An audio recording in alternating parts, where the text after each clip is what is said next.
fluently? Start with these 5 simple tips. Keycap 1. Speak daily, even alone. Don't wait for a partner. Talk to yourself in English.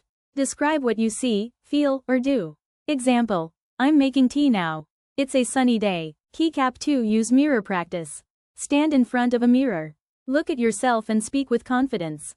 Practice introductions, daily plans, or short speeches. Keycap 3. Listen and repeat.